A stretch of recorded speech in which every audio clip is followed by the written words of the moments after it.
예, 말씀 보겠습니다. 요한복음 20장 19절부터 23절이요.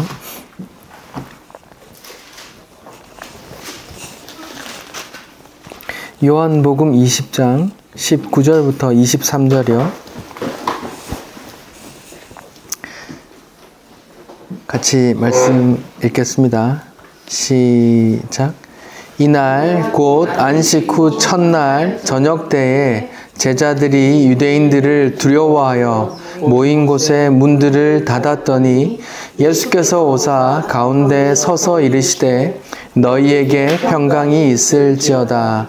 이 말씀을 하시고 손과 옆구리를 보이시니 제자들이 주를 보고 기뻐하더라. 예수께서 또 이르시되 너희에게 평강이 있을지어다. 아버지께서 나를 보내신 것 같이 나도 너희를 보내노라. 이 말씀을 하시고 그들을 향하사 숨을 내쉬며 이르시되 성령을 받으라. 너희가 누구의 죄든지 사하면 사해질 것이요 누구의 죄든지 그대로 두면 그대로 있으리라 하시니라. 아멘. 네, 요한복음 20장 19절부터 23절 말씀이에요. 저희는 예수님의 부활을 보고 있어요. 성경의 수많은 예언대로 예수님이 죽으셨고 3일 만에 다시 살아나셨습니다. 예수님께서 금요일에 돌아가셨어요. 그리고 금, 토, 일 이렇게 3일째에 부활하셨죠. 그래서 토요일은 안식일이라고 하니까 안식 후 첫날 부활하신 날이 되는 거예요. 신약 교회에 예배를 일요일에 드리는 것도 이런 이유 중에 하나가 있어요. 안식 부활하신 날을 기념하여 이렇게 모이자 하는 그런 의미가 있는 거예요. 요한복음은 특별하게 동산 또 두천사 이런 단어를 써서 예수님의 부활이 선악과를 따먹고 쫓겨났던 에덴 동산이 회복되었다는 걸 연상시킨다고 말씀드렸어요. 에덴 동산 동쪽에 그룹들과 두루 도는 불칼을 두어서 아담과 하와가 쫓겨난 다음에 다시 들어오지 못하게 지킨다고 이렇게 성경에 나와 있는데 그러니까 예수님께서 그 두루 도는 불칼, 그 심판의 칼에 예수님이 맞아서 다시 자기 백성들을 이렇게 초대하는 그런 장면을 연상시킨다고 말씀드렸어요. 그래서 아담은 이제 여자의 죄를 품어주지 못했지만 두 번째 아담으로 오신 예수님은 여자로 대표되는 우리의 죄를 다 책임지시고 우리에게 영원한 생명을 주신다는 그런 역설이 있는 거예요.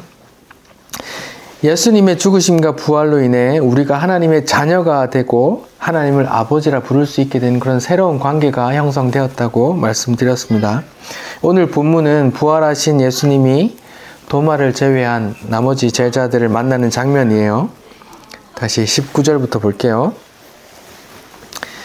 이날 곧 안식 후 첫날 저녁 때에 이제 때가 바뀌었어요. 여자들이 향품을 들고 왔던 날은 안식 후 첫날 새벽에였고 지금 이제 마리아 여자들을 만났고 여자들이 또 쫓아가서 제자들에게 말했고 그 중에 베드로와 요한이 뛰어와서 또 빈 무덤을 보고 갔고 또 누가복음에 따르면 이제 엠마오로 가는 그 두 제자에게 나타나셔서 같이 이야기를 하시고 그런 과정을 거친 다음에 지금이에요. 그러니까 저녁 때가 된 거예요. 저녁 때에 제자들이 유대인들을 두려워하여 모인 곳에 문들을 닫았더니 예수께서 오사 가운데 서서 이르시되 너희에게 평강이 있을지어다 이렇게 말해요. 자, 다시요. 지금 제자들의 상황을 묘사해요. 제자들의 상황이 어떤 상황이에요? 예, 저녁 때 밤이에요. 밤. 저녁 때 해가 지고 나서 밤인데 제자들은 지금 마음 상태가 어때요? 예, 유대인들을 두려워한대요. 유대인들이 누구예요? 바리새인들은 뭐 자기들도 유대인이잖아. 근데 여기서 유대인들을 두려워했다는 말이 누구일까요? 네, 자기 리더인 예수님을 죽여 십자가에 매달아 죽인 사람들을 가리키는 거예요. 유대인들을 두려워서 지금 모여 있고 꽁꽁 문을 다 닫았다 그래요. 생각해 보세요. 밤에 예수님은 죽었고 지금 여기 이 장소는 그 최후의 만찬했던 마가의 다락방일 거라고 추측을 해요. 밤에 예수님은 없고 제자들만 모여서 지금 유대인들이 잡아갈까봐 문은 닫아놓고 불도 못 켜고 이렇게 있는 상황인 거죠.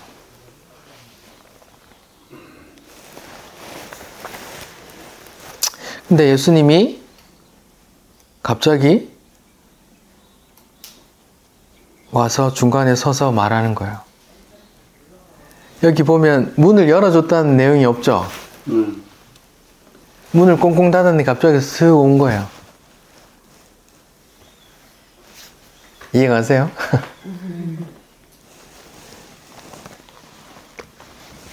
누가복음에는 좀 이걸 좀 더 리얼하게 나오는데 한번 봅시다. 누가복음 24장을 봅시다. 누가복음 24장이요.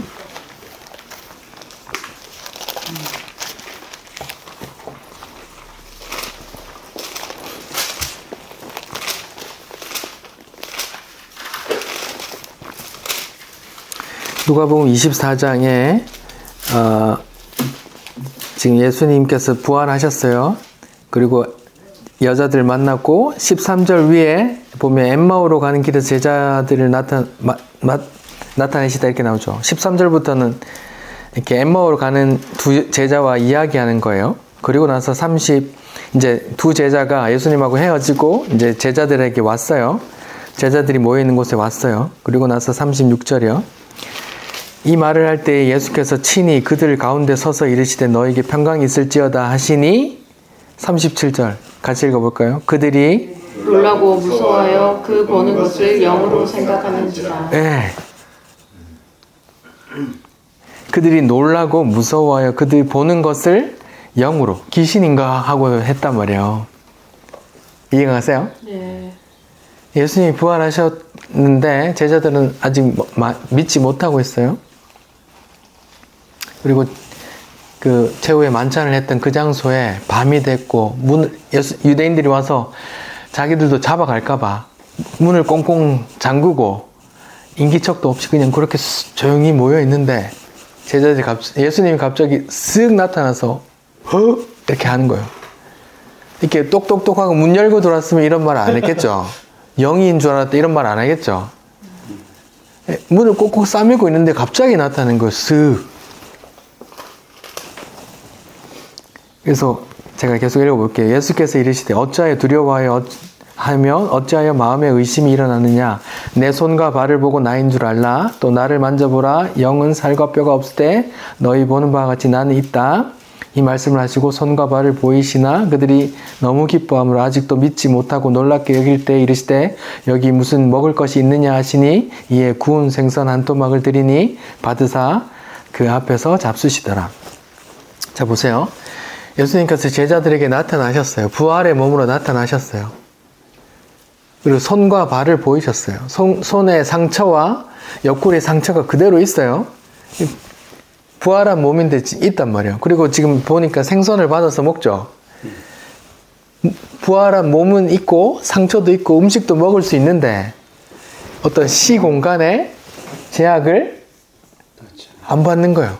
이게 좀 신비로운 몸이죠. 일단 그 정도로만 이해하시고 계속 볼게요. 지금 우리 몸과는 좀 차이가 있는 겁니다.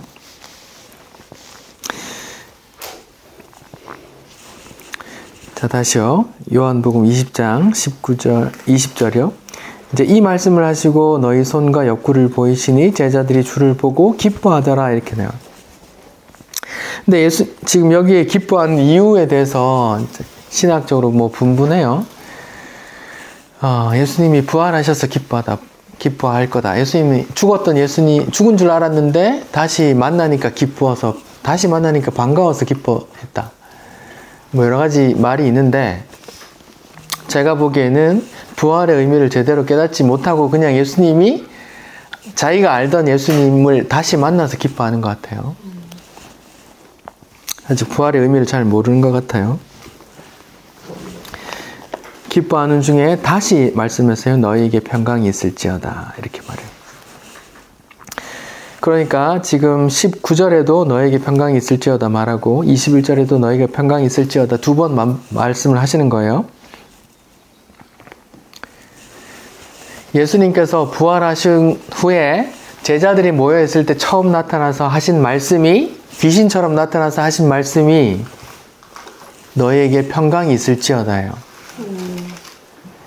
다시요. 예수님이 죽으시고 부활하신 다음에 귀신처럼 나타나셔서 제자들에게 하신 말씀이, 처음 하신 말씀이 뭐라고요? 너희에게 평강이 있을지어다요.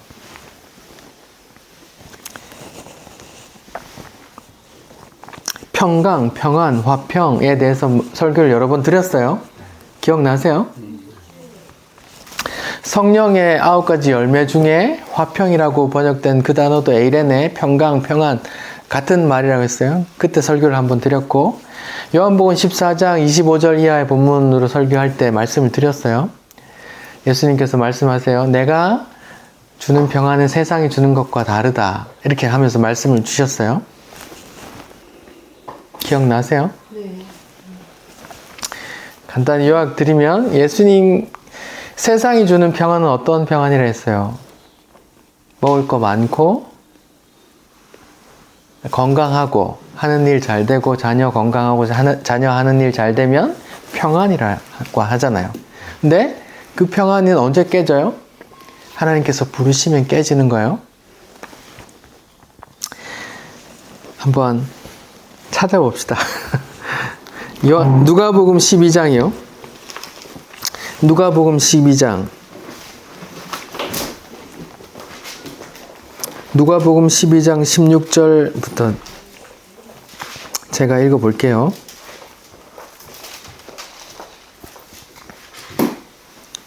누가복음 12장 16절부터 제가 읽을게요. 또 비유로 그들에게 이르시되 한 부자가 그 밭에 소출이 풍성함에 심중에 생각하여 이르되 내가 곡식 쌓아둘 곳이 없으니 어찌할까 하고 또 이르되 내가 이렇게 하리라. 내 곡간을 헐고 더 크게 짓고 내 모든 곡식과 물건을 거기 쌓아두리라.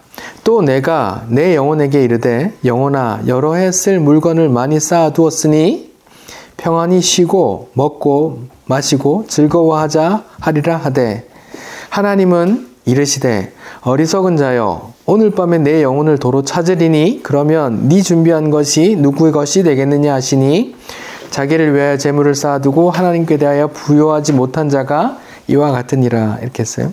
여기 부자가 나오고 소출이 풍성하다고 나와요. 그러면 세상에서 말하는 평안의 조건이 다 갖춰진 거예요. 근데 하나님께서 어리석다고 하는 거예요. 그 평안이 언제 깨어지기 때문에 하나님께서 부르시면 우리가 죽어버리면 끝나기 때문에 죽고 나면 하나님께 대하여는 재물을 관계를 쌓아놓지 못했기 때문에 하나님께 부르시면 어디로 갈까요? 예, 지옥 심판으로 가기 때문에 이 평안이 그 평안이 아니란 말이에요. 그러니까 예수님께서 주신 평안은 세상에서 주는 그 평안이 아니라고 말씀을 드렸어요. 그럼 예수님 주신 평안은 뭔데? 하면서 이제 설교를 쭉 드렸어요. 예수님께서 주신 평안이 뭐였어요?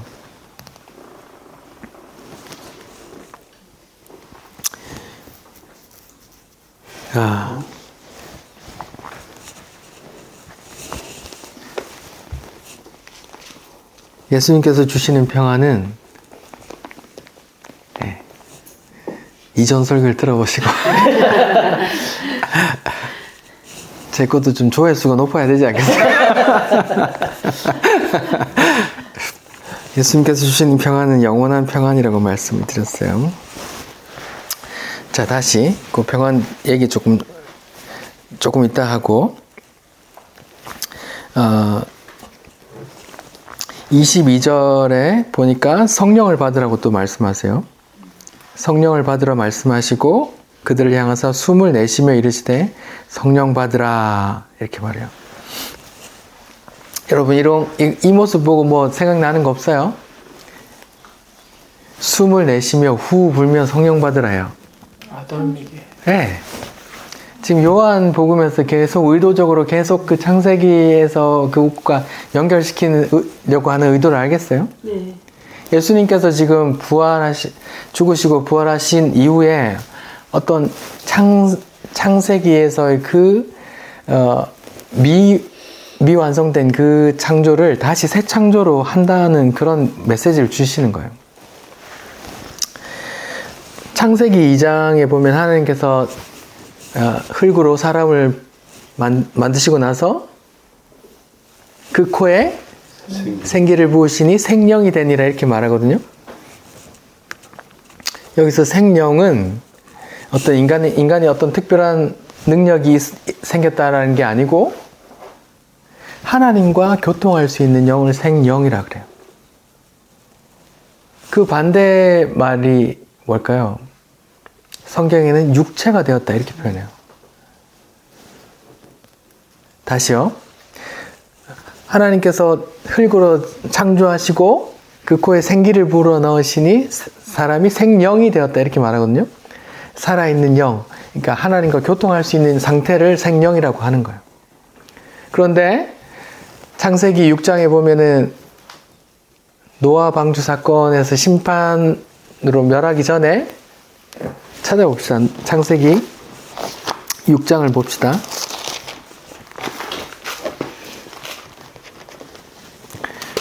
창세기 6장 제가 읽어볼게요. 심판당하는 그런 상황이에요.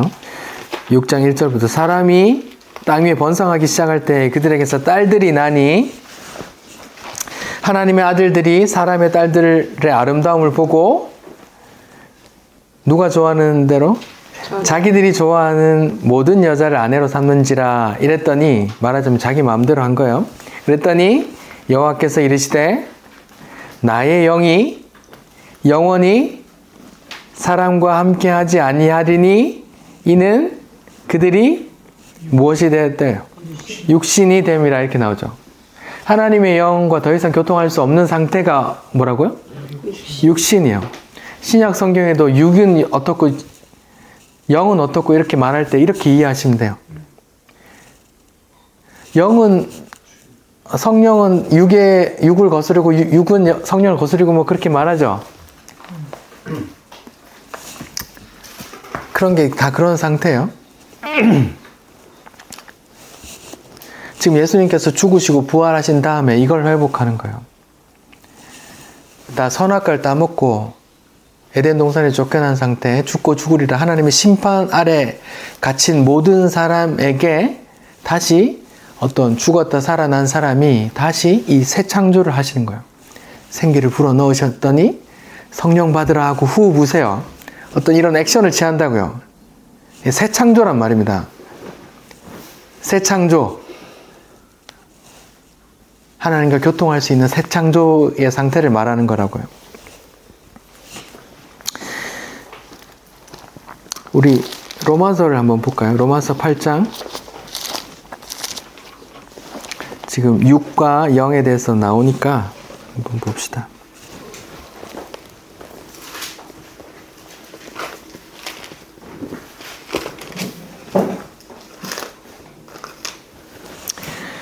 자, 보세요. 8장, 로마서 8장, 제가 5절부터 읽어볼게요.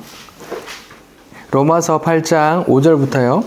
자, 육신을 따르는 자는 육신의 일을, 영을 따르는 자는 영의 일을 생각하나니, 육신의 생각은 무엇이요? 사망이요. 아까 창세기 6장에서 자기 마음대로 하는 게 육신이 되었다 그러죠? 하나님과 교통 없이 자기 마음대로 사는 걸, 그런 상태가 육신이에요. 그랬더니 어떻게 돼요? 노아 홍수 심판이 일어났잖아요. 자, 육신의 생각은 사망이요. 영의 생각은 뭐예요? 생명과 평안이, 또 평안이 나오죠. 영, 하나님과 교통할 수 있는 그런 상태가 뭐라고요? 생명이고 평안이야. 이렇게 말해요. 이런 상태를 누가 갖다 주신 거예요? 예수님께서 죽으시고 부활하신 다음에 다시 주신단 말입니다.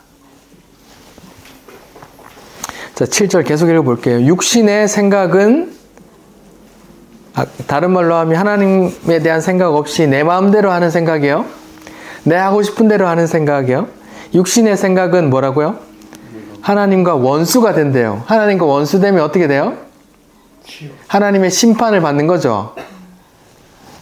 육신의 생각, 내가 하나님이 되어 내 마음대로 하는 그런 상태는 하나님과 원수가 되는 거예요. 하나님 심판 아래 있단 말이에요. 이는 하나님의 법에 굴복하지 아니할 뿐, 굴복하지 않아요. 왜? 자기 마음대로 하니까. 근데 또 뭐래요? 할 수도 없음이라 하죠. 그 상태가 육의 상태란 말이에요. 하나님의 생각을 1도 하지 않고 제멋대로 자기 행복을 추구하는 그런 상태. 하나님께 순복할 수 있어요? 순복을 안 할 뿐더러 또 뭐라고요? 할 수도 없는 상태예요. 그 상태가. 그런 상태에서 예수님께서 죽고 부활하신 다음에 이렇게 다시 순복할 수 있는 상태, 다시 영의 상태로 되돌리는 상태를 말하는 거예요. 8절, 육신에 있는 자들은 하나님을 기쁘시게 할 수 없느니라. 근데 육신에 있는 자들이 하나님을 기쁘시게 할 수 있다고 막 뭔가 많은 일을 한다고요.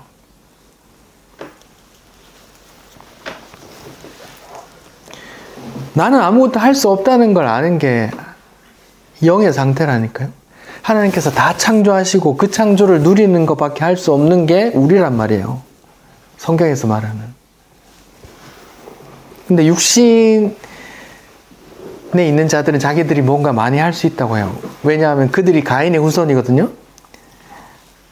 아벨을 때려 죽인 아담의 아들 가인의 후손이란 말입니다. 가인의 후손이 문명을 발전시킨다고요. 소곡하는 자, 퉁속하는 자, 철을 재단하는 자, 또 성을 쌓고 그렇게 발전시킨다고요. 그렇게 문명을 발전시킨다고요. 그들이 우리가 무언가를 할 수 있다고 하면서 이렇게 무리짓고 뭔가를 발전시켜 나간다고요. 그들이 육신에 있는 자란 말입니다. 그렇게 하면서 누구의 행복을 추구하는 거예요? 자기의 행복을 추구하는 거예요. 나를 해하는 사람 7배나 더 쳐서 복수하고 왜? 내가 행복해야 되니까. 나의 행복과 나의 안위만을 위해 산단 말입니다. 그 자들이 육에 있는 상태예요. 육신에 속한 자고 그들이 하나님을 어떻게 한다고? 기쁘시게 할 수 없다고 하는 거예요. 9절, 만일 너희 속에 하나님의 영이 거하시면, 아까 성령 받으라 했죠. 그 성령 받은 자들이에요. 하나님의 영이 거하시면 너희가 육신에 거하지 않고 영에 있나니, 누구든지 그리스도의 영이 없으면 그리스도의 사람이 아니라, 또 그리스도께서 너희 안에 계시면 몸은 죄로 말미암아 죽은 것이나 영은 의로 말미암아 살아있는 것이라. 또 너희 몸도 살리신다, 이렇게 나온다고요. 자, 보세요. 여러분이 성경을 읽으면서 아주 많이 만나게 될 그런 단어들이고, 육, 영, 이런 상태 말이에요. 모든 사람이 영과 혼과 육에 있대, 그런 분류의 이야기가 아니란 말입니다. 성경은 이 기준으로 말해요. 하나님과 교통함이 있느냐? 육. 하나님의 교통함이 없느냐? 영. 하나님의 영이 있어. 그 영과 함께 하나님과 교통하는 자, 영. 이렇게 말한다고요. 그래서 영은 육을 소욕을 거스리고 육은 영을 거스리고 막 이렇게 표현한단 말입니다.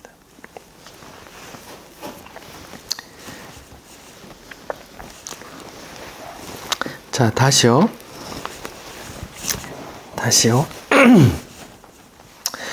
지금 제자들이 유대인들이 두려워서 문을 꼭 닫고 숨어 있어요. 그 마가의 다락방에서, 그 마지막 만찬했던 그 자리에서 그날과 불과 3일밖에 차이가 안 나요. 목요일 밤에 회식을 했어요. 같이 예수님하고. 그리고 나서 나가시고 금요일 새벽에 잡혀가서 금요일 아침에 십자가 달리시고 토, 일 이렇게 일어나셨어요. 근데 지금 일요일 저녁인 거예요. 밤에 마가의 다락방에 그 예수님과 밥 먹던 자리에 모여 있단 말이에요. 그리고 유대인들이 무서워서 떨고 있어요. 왜요? 자기들도 어떻게 할까봐. 잡아가서 신문하고 예수님처럼 십자가에 죽일까봐 두려워하고 있단 말이에요. 안 그래도 두려운데 지금 어떤 소문이 나고 있어요? 예수가 어떤 소문이 나고 있어요? 예수가 예수가 살아났다. 그 대제사장이 어떻게 퍼뜨려요? 얘기를, 소문을? 예수의 제자들이 시신을 훔쳐가고 부활했다고 거짓말한다 이렇게 소문을 낸다고 했잖아요. 그러니까 지금 더 두려운 거야. 안 그래도 두려운데 더 두려운 상태란 말이에요. 지금 자기들이 하지도 않았는데 자꾸 예수 시체 훔쳐가고 지금 부활했다 소문을 퍼뜨린다고 하니까 지금 당장이라도 막 그들이 와서 잡아갈 것 같단 말이에요. 그런 상태란 말이에요. 그 두려움이란 말이에요. 제자들의 두려움은 현실적인 이 땅에서의 두려움이었어요. 그런데 예수님이 오셔서 제자들에게 처음 했던 말이 뭐라 그랬어요? 너에게 평강이 있을지어다 라고 말했어요. 그러면서 뭘 보여줬다 그래요? 요한복음 20장 20절에 보면 손과 옆구리를 보이시면서 평안하라 했대요. 여러분 이게 말이 돼요? 평안하려면 어떻게 와야 돼요? 다 나아져가지고. 적어도 이렇게 두려워 떨고 있는 제자들에게 평안하라 말하려면 갑자기 수만의 하늘 군대와 같이 내려와서 이제 걱정하지 마 이렇게 말하든가, 아니면 하나님께서 예수님이 초능력을 발휘해서 대제사장하고 그놈들 다 이렇게 막 무릎 꿇려놓고 얘들아 이제 걱정하지 마 이렇게 말해야 되잖아요. 근데 너에게 평강이 있을지어다 하면서 막 이렇게 내놓는 게 뭐예요? 이렇게 상처난 그 얼마나 무섭겠어요 제자들이. 자기도 이렇게 될 것 같다. 그런 무서움이 되잖아요. 이 말이 안 되잖아요. 얘들아 걱정하지 마 이제 걱정하지 마 하려면 하늘 군대를 막 끌고 와가지고 이제 끝났어 이렇게 이 정도는 돼야 평강 이렇게 말해야 되는데 안 맞다고요. 지금 제자들은 현실적인 두려움에 가득 차 있는데 예수님은 다른 평안을 말한다니까요. 이 미스매치란 말이에요. 예를 들어 봅시다. 이 평안을 예수님께서 지금 부활하시고 제자들에게 평강이 있을지어다 몇 번 말했어요. 평강을 주신다고 하셨죠. 그러면 이 평강을 받은 제자들이 어떻게 살다가 갔어요?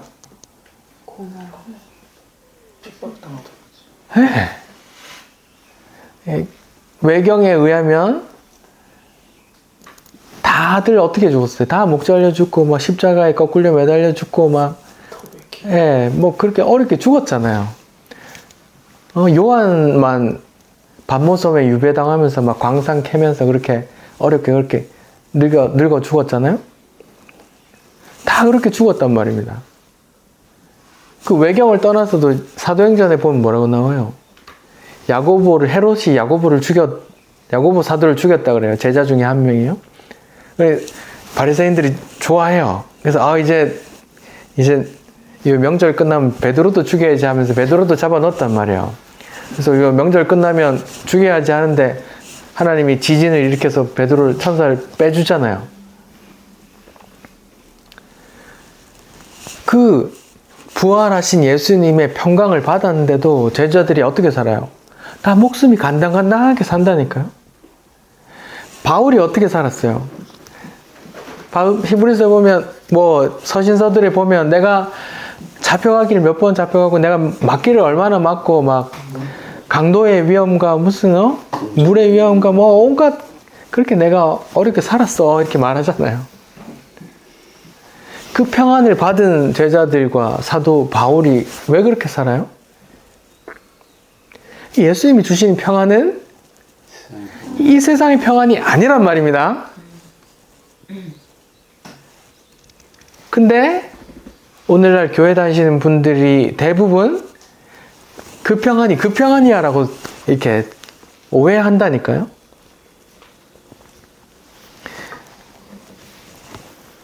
세상 사람들이 평안이라고 생각하는 게 뭐예요? 잘 먹고 잘 살아. 걱정. 그러니까 하는 말이 이거죠. 저 장로님은 하나님께 축복을 받아서 부자가 됐고 자식들 다 잘 되고 건강하게 오래오래 살다가 죽을 때도 저렇게 편안하게 죽으시네. 나도 그럼 좋겠다 이렇게 생각하시잖아요. 설령 하나님 그렇게 주실 수도 있는데 그런 평안을 주실 수도 있는데 성경이 말하는 주 맥락은 뭐예요? 너희가 세상에서 미움받고 고난받을 것이다 말한다니까요. 그 하늘의 영광을 받기 전에 이 땅에서 잠시지만 뭘 받는데요? 고난을 받는다고 말한다니까요. 왜요? 세상은 어떤 자들이 모여있는 곳이에요? 아까 영적인 사람이 모여있는 곳이에요? 육적인 사람이 모여있는 곳이에요? 육적인 사람이 모여있는 곳이에요. 육적인 사람이 어떻게 사는데요? 그 가인의 후손들처럼 누구를 위해서 살아요? 다 자기를 위해서 산다니까요? 자기를 위해서 사는 게 좋은 말이고 오늘 대부분의 교회에 그렇게 써 있어요. 예수 그리스도 행복의 시작.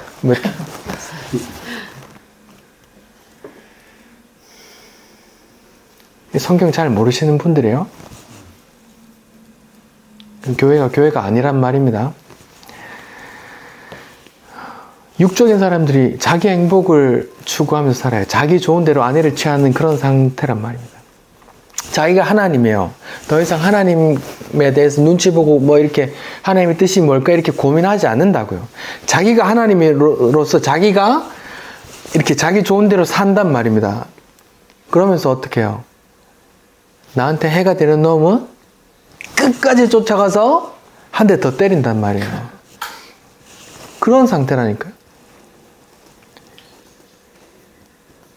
그들이 사는 상태가 지난주에 말씀드린 걸로 상태면 어떻게 해요? 이 땅이 다인 줄 알고 이 땅에서 사는 게 진심인 사람들이란 말입니다. 그들이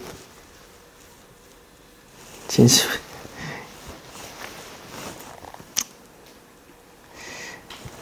한번 읽어볼까요? 누가복음 14장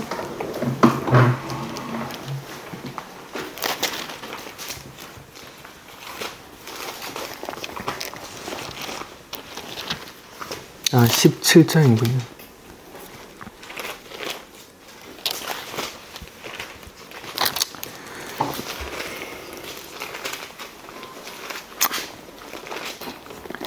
자, 누가복음 17장 26절부터 제가 읽어볼게요. 노아의 때에 된 것과 같이 인자의 때에도 그러하리라. 노아가 방주에 들어가는 날까지, 심판의 순간까지 사람들이 어떻게 해요? 먹고 마시고 장가들고 시집가더니 홍수가 나서 그들을 다 멸망시켰으며 또 롯의 때와 같으리니 사람들이 먹고 마시고 사고 팔고 심고 집을 지었더니 롯이 소돔에 나가던 날에 하늘로부터 뭐예요? 불과 유황이 비오듯 하여 그들을 멸망시켰더라. 인자가 나타나는 때도 그러하리라. 이렇게 나오죠. 이 심판받는 사람들이 이렇게 산다고요. 이 땅이 다인 줄 알고 그러니까 세상은 그런 사람들로 가득 차 있어요. 그들이 추구하는 건 자기의 행복이에요. 자기가 높아지는 거예요. 그래서 남을 밟고 일어서야 돼요. 그래서 내가 영광 받아야 된단 말이에요. 하나님이 영광, 아니 내가 영광 받아야 돼.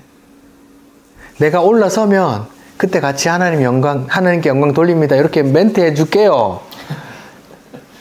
이렇게 말하는 자들도 똑같은 자들이고. 그런 사람들이 모여있는 세상에서 성도는 어떻게 살아나요? 그들하고 똑같이 살아요? 다르게 살기 때문에 미움받는단 말입니다. 예수님이 하셨던 것처럼 그게 악이야, 그게 죄야 라고 말하기 때문에 미움받는단 말입니다. 그렇게 심판받아 라고 말하기 때문에 고난받는다고요.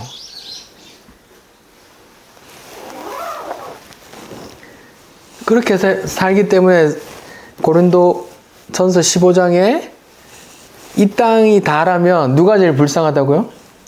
우리가 제일 불쌍한 사람이라 하는 거예요. 우리는 그렇게 안 살거든요. 성도는. 그럼 성도는 어떻게 사는데요? 성도는 어떻게 살아요? 자기를 위하여 살아요? 누구를 위하여 살아요? 내가 살아도 주를 위해서.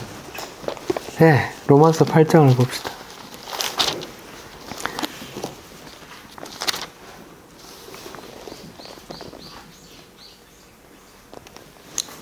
로마서 8장이 아니네요.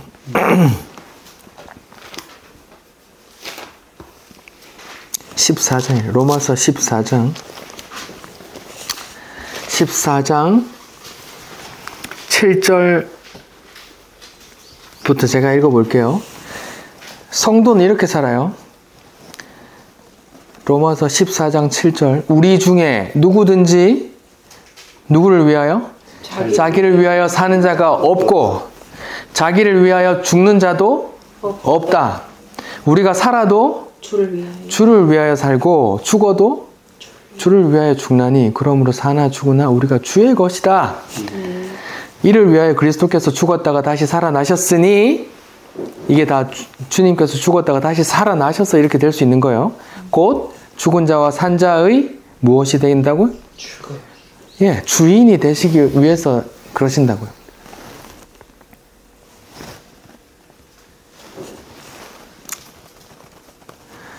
성도는 이런 특징이 있어요.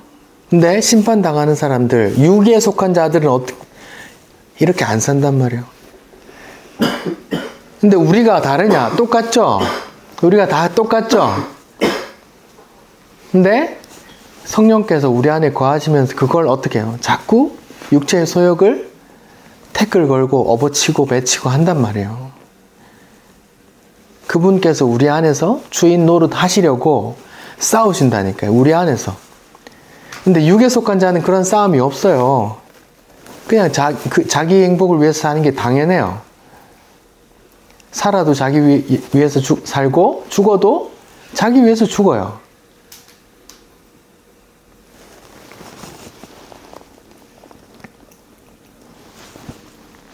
성도는 자기 주인이 누구인 줄 알아요.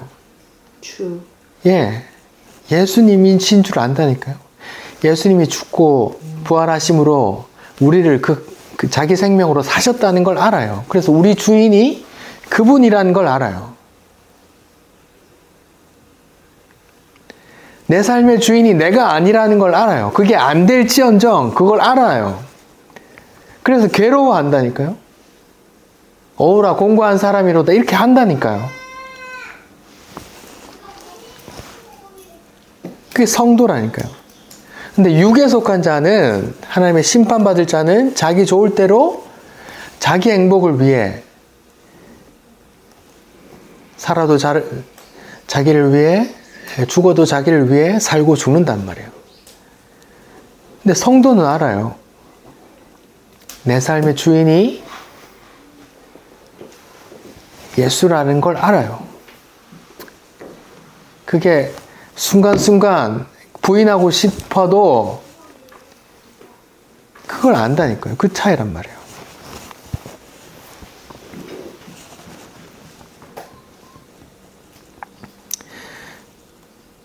어쩌다가 이 얘기까지 왔죠? 육과 영에 대해서 지금 얘기가 나왔는데, 자, 다시요. 지금 예수님께서 죽으시고 부활하셔서 제자들에게 첫 마디가 너에게 평강이 있을지어다라고 말한 이유에 대해서 지금 제가 말하고 있는 거예요.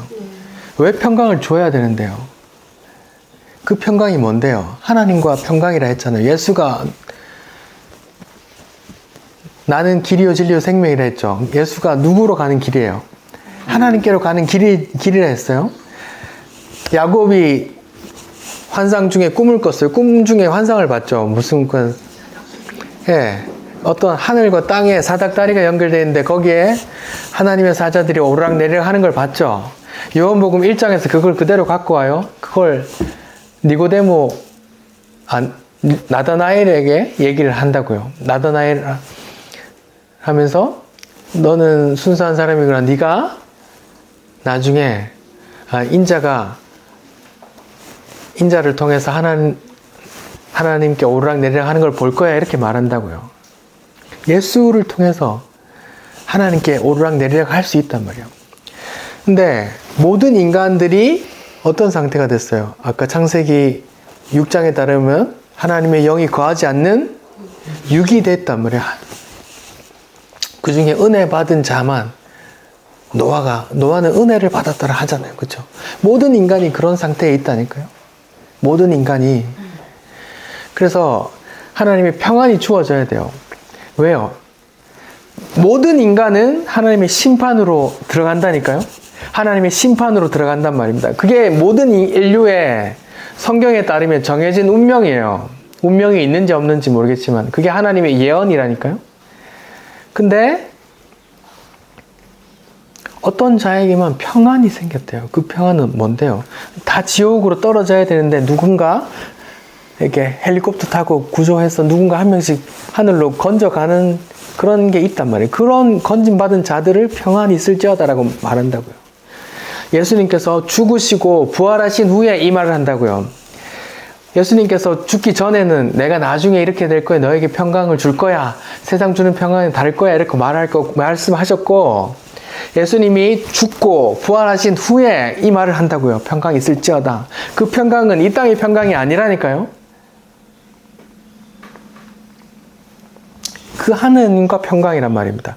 왜요? 하나님과 평강이 왜 필요한데요? 우리 모든 인류는 하나님과 화목하지 않은 상태란 말입니다. 그래서 그 평강이 필요한 거예요. 이 평강을 알려면 이 심판받을 처지를 알아야 된다니까요. 그래서 성경 창세기 3장에 그 하나님의 죄로부터 심판당할 상황이 나와 있는 거예요.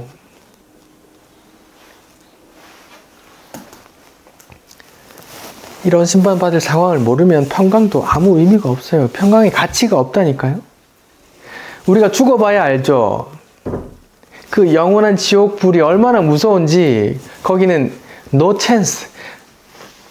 어떤 기회도 없어요. 그 지옥불에서 죽지 않고 영원히 타는데 어떤 기회도 없단 말이에요. 그 단면을 예수님께서 비유로 말하기를 거지 나사로와 부자 이야기가 있잖아요. 죽어서 지옥 갔는데 너무 뜨거워서 물 한 방울만이라도 내 혀에 좀 대주세요 하는데 그럴 수 없다고 한단 말이에요. 거기는 기회가 없어요. 더 이상 기회가 없다니까요. 영원히 거기서 썩어야 돼요.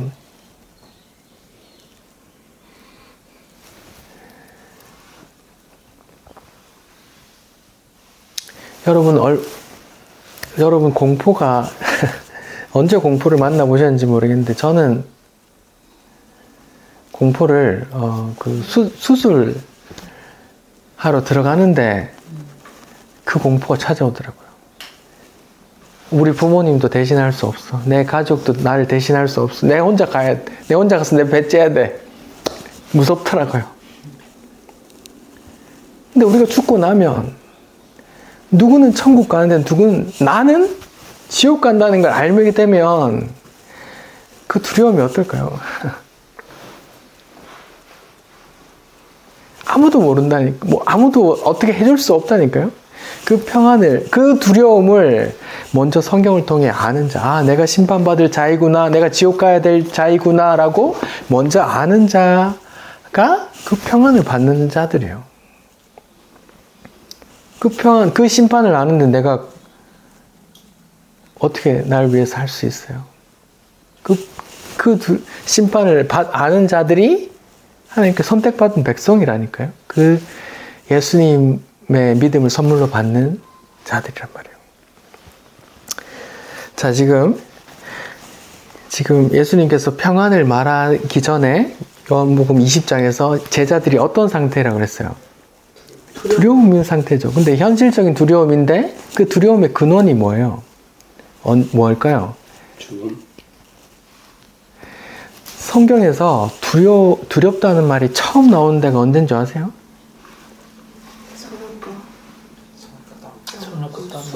찾아봅시다. 창세기 3장.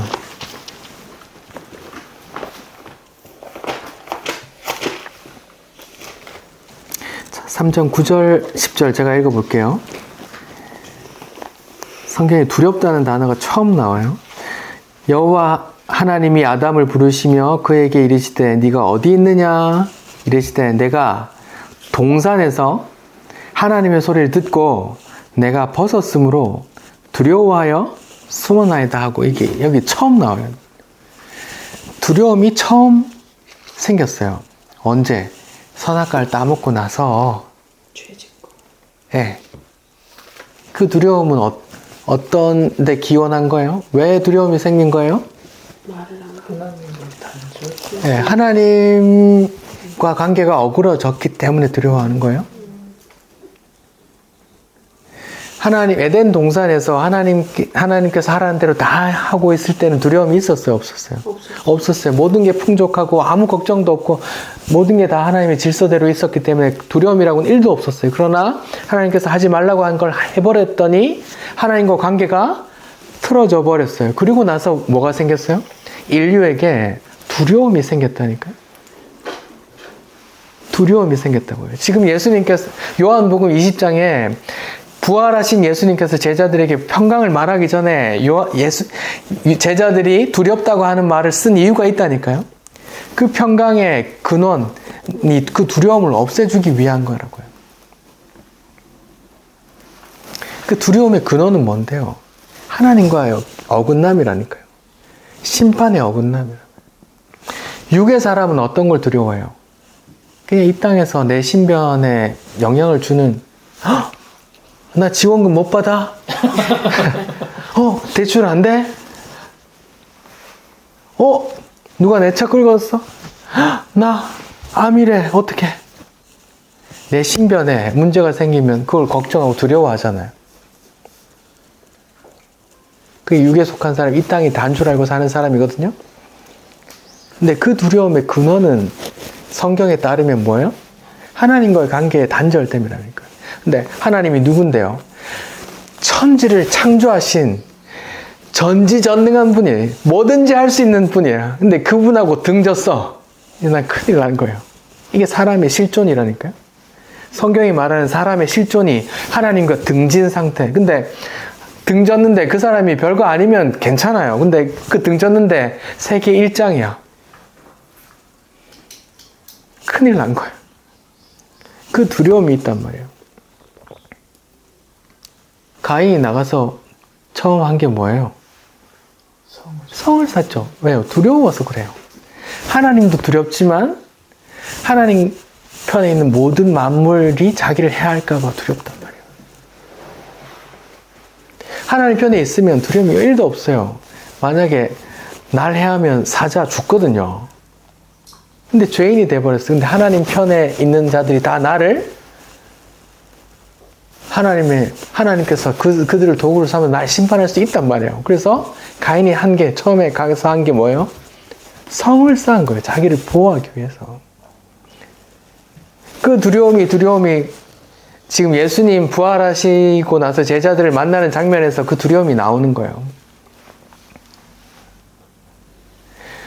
부활하신 분이 그 두려움을 치료하기 위해서 왔다니까요. 없애주려고 왔다니까요. 그 두려움의 근원이 뭔데요? 하나님과의 관계의 단절됨, 우리 모두 지옥으로 쓸어놔야 된다는 그 두려운 자들. 아까 지금 제가 자꾸 심판받을 자들에 대해서 말하고 있는데 요한계시록에 한번 봅시다. 요한계시록 21장을 봅시다.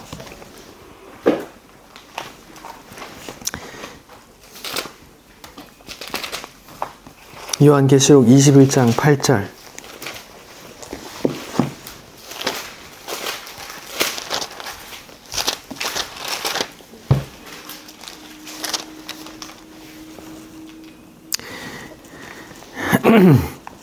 요한계시록 21장인 새하늘과 새 땅에 대해서 말씀을 하시는데 구원받을 자들은 이렇게 얘기하고 제가 구원받을 자들 어떻게 돼요? 하나님이 그들과 함께 계셔. 그들은 하나님의 백성이 되고 하나님은 친히 그들과 함께 계셔서 4절 모든 눈물을 그 눈에서 닦아주고 이렇게 사랑받고 근데 8절 보세요. 심판받는 자들의 목록이 나오는데 같이 읽어봅시다. 시작. 두려워하는 자들과 믿지 아니하는 자들과 흉악한 자들과 살인 자들과 음행하는 자들과 점술가들과 우상 숭배하는 자들과 거짓말하는 모든 자들은 불과 유황으로 타는 못에 던져지리니 이것이 둘째 사망이라. 이 지옥이라고 안 쓰고 뭐예요? 불과 유황으로 타는 못에 던져지는데 황 무서워요, 여러분. 황 알아요? 황 이렇게 한 방울만 떨어뜨리면 이 피부가 구멍 나서 막 타 들어가요.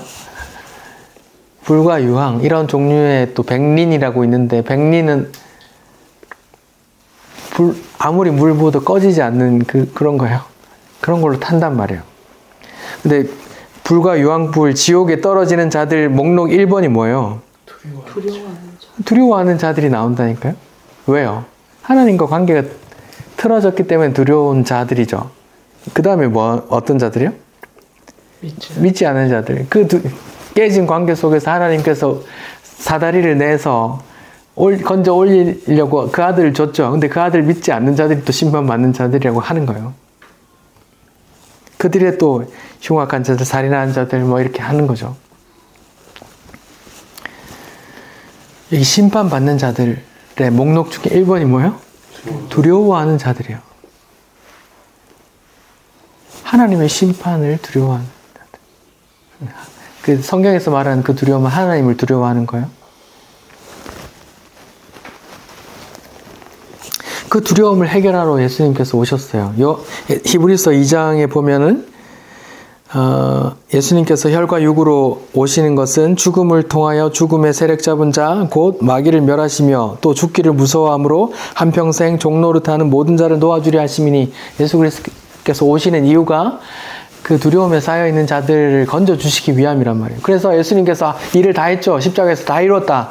다 하고 나서 살아나서 하는 말이 뭐예요? 제자들에게 너에게 평강이 있을지어다 말한다고요. 이게 예정된 거란 말입니다. 예수님께서 죽기 전에 내가 이렇게 해서 이렇게 하고 나서 성령을 줄 거고 너에게 평안을 줄 거야 이렇게 말했다고 계속.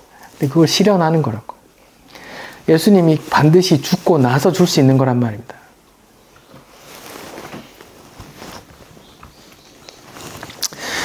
자, 두려움이 성경에 처음 나오는 장이 창세기 3장의 그 선악과 사건 때였어요. 그러면 성경에 평안이란 말이 처음 나오는 때가 언제인지 아세요? 성경 퀴즈 많이 나온다, 그쵸? 네, 한국이야. 설렘. 예, 성경의 평안이란 말이 헬라어, 신약 성경에 쓰여진 헬라어로는 에이레네고 구약 성경에 쓰여진 히브리어로는 샬롬이에요. 샬롬이 처음 나온 장이 있는데 이 사사기 6장을 한번 봅시다. 사사기 6장. 사사기 6장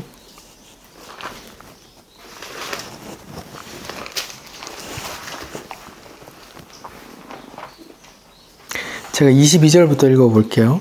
지금 기드온이 하나님의 사자를 만났어요.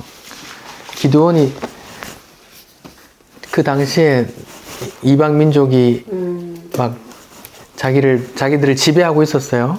근데 하나님께서 지금 기드온을 사서로 들어서 걔들 치려고 하신단 말이에요. 그때 나타나서 당신이 하나님의 어떤 표적을 보여달라고 하니까 고기하고 막 갖고 왔는데 바위 위에 놓고 고기 놓고 물 붓고 막 했는데 거기 불을 막 타버렸어요.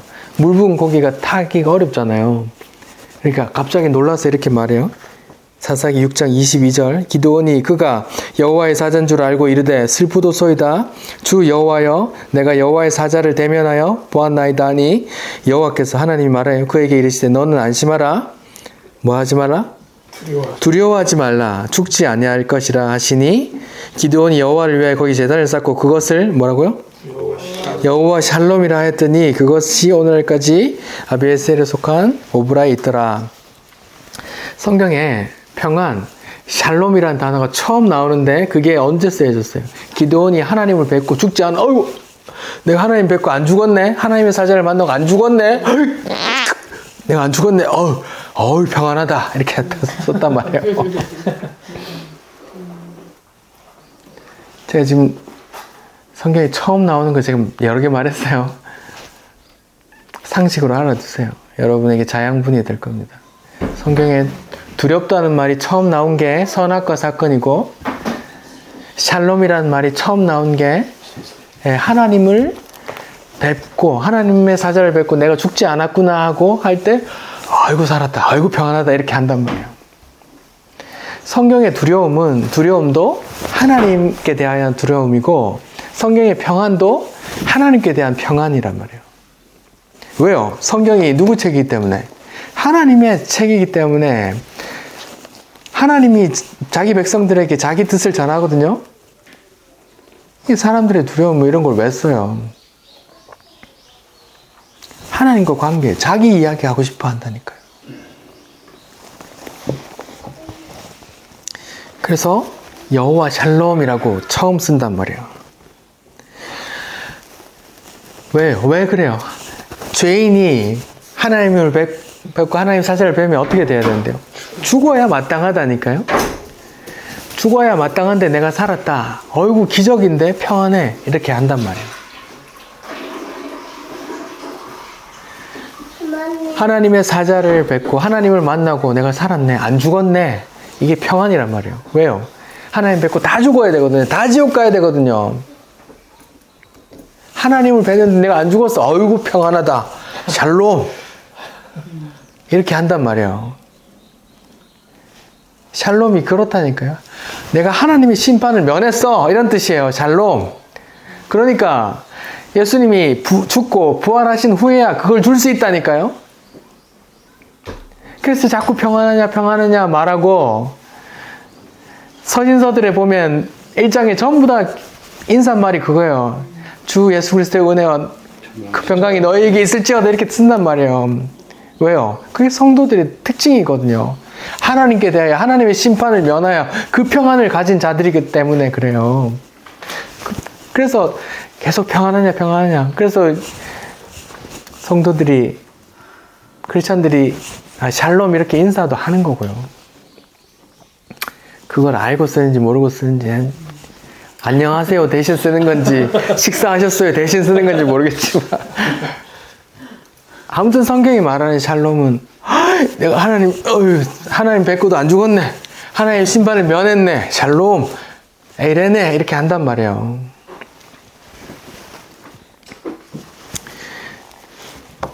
이사야 53장 5절 제가 읽어볼게요. 이사야 53장 고난받는 종에 대한 예언이에요. 십자가 본문에서 다 봤던 본문이기 때문에 제가 읽어볼게요.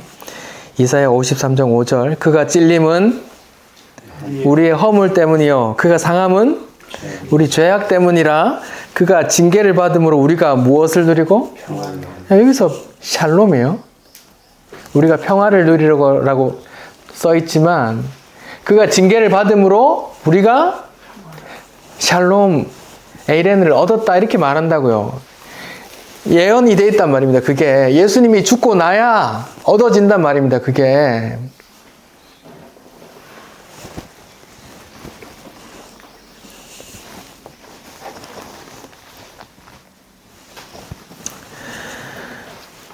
예수님이 오신 목적은 우리에게 이 땅의 평안을 주기 위해서 오신 게 아니에요.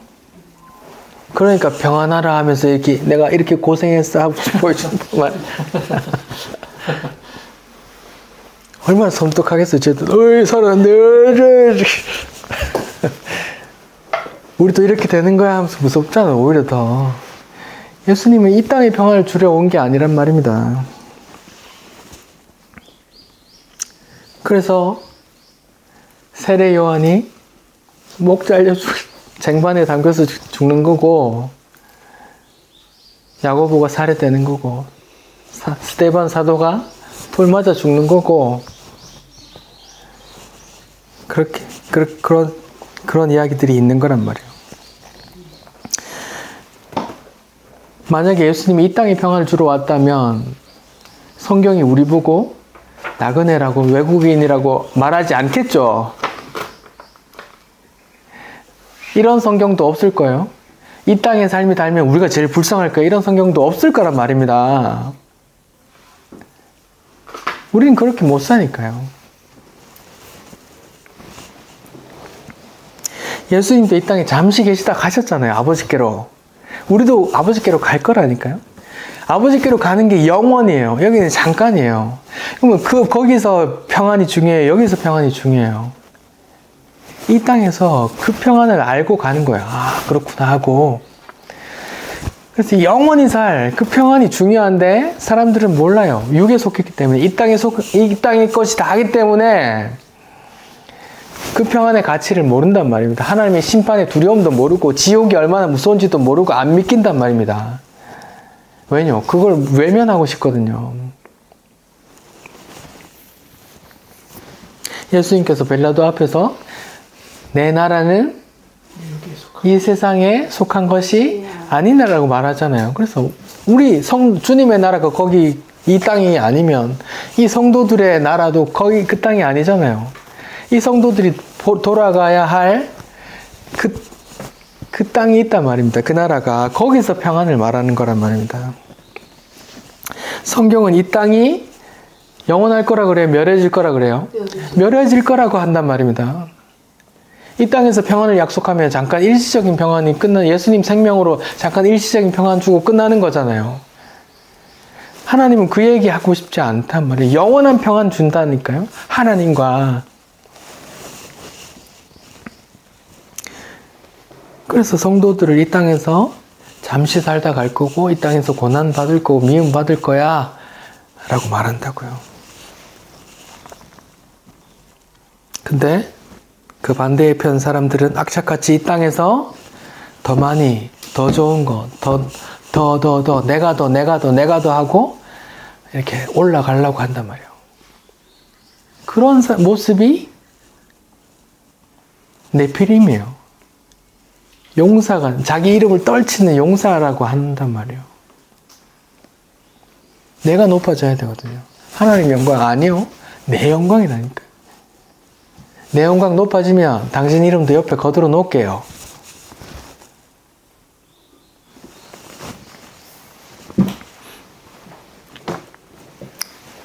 하나님이 누군지 모르죠. 하나님이 얼마나 무서우고 크고 위대하신 분인지 몰라서 그러는 거예요.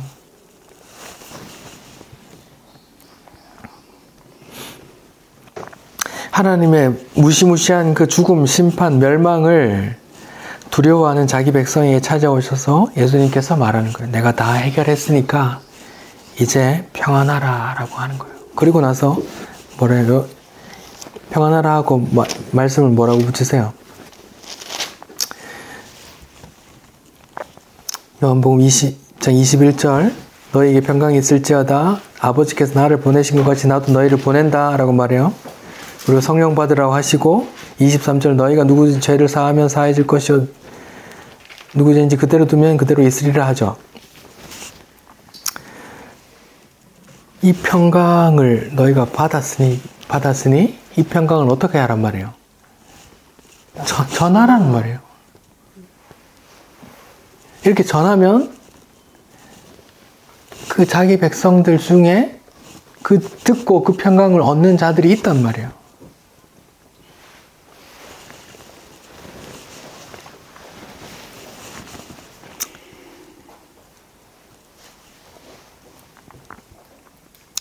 아버지께서 나를 보내신 것 같이 나도 너희를 보낸다 그랬어요.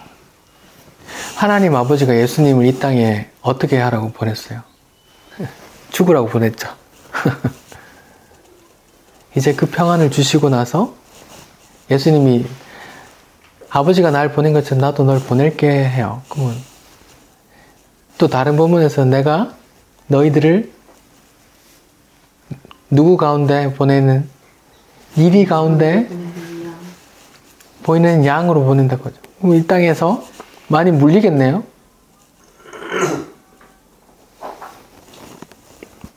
저마다 지를 위해서 사는 이 세상 속에서 우리가 가면 우리는 우리를 위해서 사는 게 익숙하지 않으니까 또 이렇게 희생당하겠죠. 그렇게 살게 되겠죠. 하나님 주신 일이라고 하나님 다 심판하겠지 하고 그렇게 사는 거예요. 불쌍하게. 성도는. 그러면서 뭘 전해야 돼요? 그 예수를 전하는 거라니까요. 괜찮아. 우리는 그 평안을 얻었어. 당신 큰일 났어요. 하나님 심판했어요. 그 평안을 알아야 됩니다. 야, 너는 왜 그렇게 살면서도 어떻게 그렇게 살 수 있어? 괜찮아? 예, 괜찮아요. 이 땅에 잠시 있다가 하는데요. 뭐. 성경에 따르면 잠시 안개 같은 인생이라고 합니다. 근데 영원한 시간이 있대요. 저는 그걸 믿습니다. 근데 그 영원한 시간 속에서 내가 평안하대요. 하나님과 함께 에이렌에 안식한대요.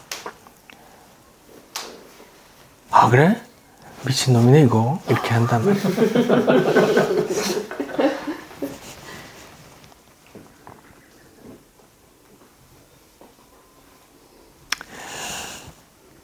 안타깝지만 제가 신학교를 나왔으니 동기들이 있고 할 거 아니에요. 잘 나간다고 대형교회 부목사로 있거나 또 잘 나간 애들은 지금 담임 목사로 가 있단 말이에요. 걔들이 속으로 생각하지 않겠어요? 아이고, 니는 실패한 놈이다 라고 말해요.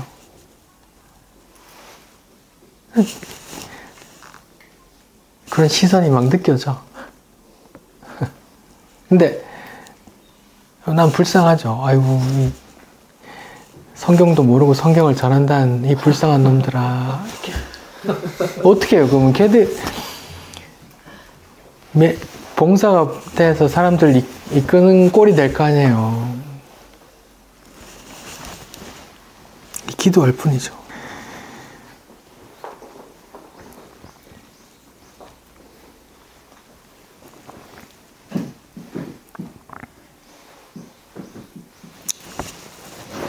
예, 23절에 보면 너희가 누구 죄든지 사하면 사해질 것이요 누구의 죄든지 그대로 두면 그대로 있으리라 라고 말하는 게 죄사함의 권세를 성도들에게 주신 것 같이 나오거든요. 이 구절 때문에 많은 이단들이 생겨나요. 이단 교주들 나한테 와야만 죄사함 받아 하면서 다 끌어들인단 말이에요. 나한테 와야 돼요. 나한테만 해야 돼. 다 이단입니다. 다 이단. 예수님께만 있잖아요. 우리는 뭐예요? 예수님의 복음을 그 평안을 전하죠. 전하는 거죠.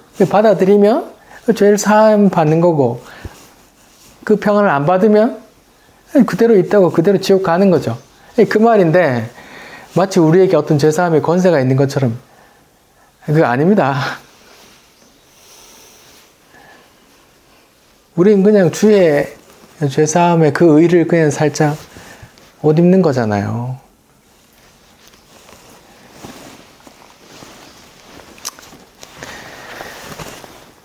그러니까 우리가 이 땅에서 잘 먹고 잘 사는 걸 약속받은 게 아닙니다. 이 땅에서 먹을 거 걱정 없이 그런 걸 약속받은 게 아니에요. 근데 하나님께서 다 지키신다고 하시죠? 다만 우리가 뭐 어때요? 먹을 것이 있고 입을 것이 있으면 족한 줄 몰라서 그렇지. 하나님 다 지키신다고 하시죠. 세상 사람들처럼 세상 사람들이 생각하는 그 평안, 그 성공, 그 명예, 자기 영광 이런 게 약속받은 게 아닙니다. 하나님의 영광, 예수의 이름, 예수의 그 평안 그걸 전하는 자로 우리는 부름받았어요. 우리는 그걸 전하는 거죠. 계속 전도지 돌리란 말이 아니고 그걸 알고 그걸 살아란 말입니다. 그걸 가슴에 품고 사람들이 욕해도 어이구 병신아 왜 그렇게 살아 해도 나는 네가 불쌍하다 하면서 그렇게 살아낼 수 있어야 된단 말입니다. 그게 그 평안을 아는 자예요. 주님께서 그 고통 속에서 죽으시고 부활하신 다음에 너에게 평안이 있을지어다 그 말을 먹어야 된단 말이에요. 예수님께서 왜 부활하시고 그렇게 죽을 고생하고 나서 그 평안을 주는 자 그 말을 들어야 된다고요. 성경 전체가 그 말을 하고 있어요. 우린 다 심판받아야 될 존재이기 때문에 그래요.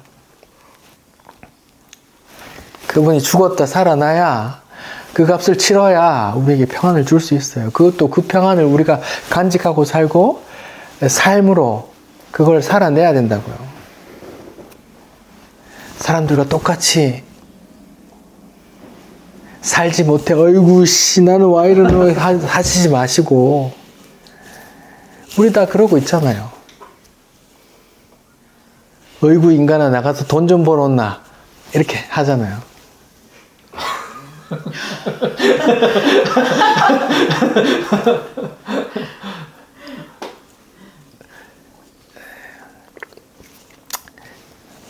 그렇게 그런 얘기를 들어도 무너지지 마시고 난 여호와로 즐거워하리 난 여호와로 즐거워하리. 예, 하나님이 다 이루어서 우리에게 주신 그 평안과 그 안식 내게 약속되어 있다 라는 걸 붙드는 자들이 성도란 말입니다. 그 평강이 여러분에게 가득하기를 바랍니다. 기도하겠습니다. 주님 감사합니다. 예수님께서 십자가에 그 고통 당하시고 또 3일 동안 음부에 내려가셨다가 돌아 나와 오셔서 우리에게 그 평안을 그 하나님과 그 에이렌의 화평을 주셔서 감사합니다. 주님 우리가 그 평안을 그 심판을 면했음을 기억하게 해주시고 또 우리가 주님의 편지로 주님의 평안을 전하는 또 그걸 살아내는 그런 자들이 되게 도와주십시오. 감사합니다. 예수님 이름으로 기도드립니다. 아멘.